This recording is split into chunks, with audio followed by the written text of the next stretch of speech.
a funny question, because I think as there was this the advertisement, this people call it the ad blindness, or I'm not sure what is the word. On the right side, you basically ignore every picture which is on the right side.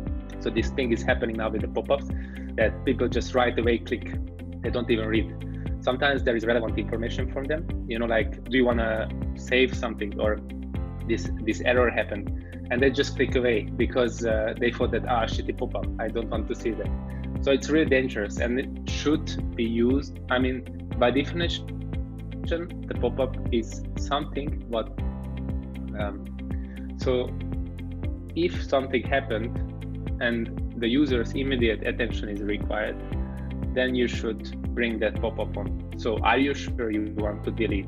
And it's usually before a destructive function. So you delete something, you remove something. So it's something what you cannot turn back.